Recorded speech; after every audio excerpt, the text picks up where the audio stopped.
மயிலாடுதுறை மாவட்டம் சிவனடியார்களிடம் மண்டியிட்டு மடிப்பிச்சை வாங்கி குழந்தை இல்லாத பெண்மணிகள் வினோத வழிபாடு. மன்னம்பந்தல் ஸ்ரீ மேதா தட்சிணாமூர்த்தி கோவிலில் 195வது ஆண்டு பிள்ளைக்கறி அமுது படையல் விழாவில் நடைபெற்றது. திரளான பக்தர்கள் பங்கேற்பு. மயிலாடுதுறை மாவட்டம் மயிலாடுதுறையை அடுத்த மன்னம்பந்தல் கிராமத்தில் பழமை வாய்ந்த ஸ்ரீ மேதா தட்சிணாமூர்த்தி கோவில் அமைந்துள்ளது. இக்கோவிலில் எழுந்தருளியுள்ள ஸ்ரீ உத்திராபதீஸ்வரர் சுவாமிக்கு சிறுதொண்ட நாயனார் பிள்ளைக்கறி அமுது படையல் இட்டதை போற்றும் வகையில் அமுது படையல் விழா ஆண்டுதோறும் வெகு விமர்சையாக நடைபெற்று வருகிறது. இவ்வாண்டு இன்று பரணி நட்சத்திரத்தில் 195வது அமுது படையல் விழா நடைபெற்றது. இவ்விழாவை முன்னிட்டு உத்திராபதீஸ்வரருக்கு சிறப்பு அபிஷேக ஆராதனைகள் நடைபெற்றது. தொடர்ந்து துறவிகள் பலர் கலந்து கொண்டு சுவாமிக்கு அமுது படையல் இட்டனர்.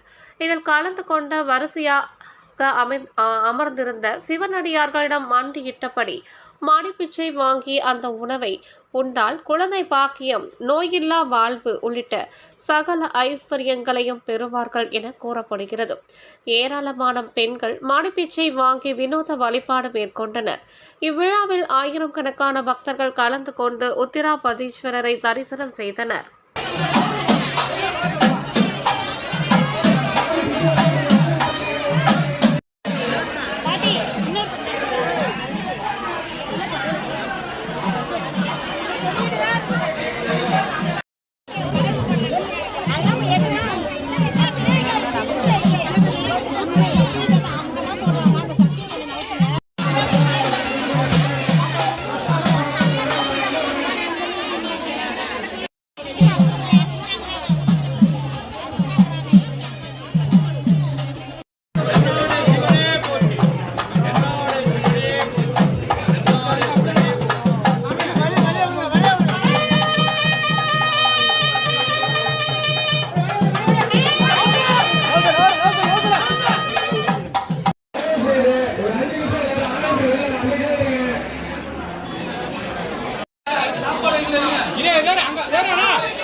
Asalkan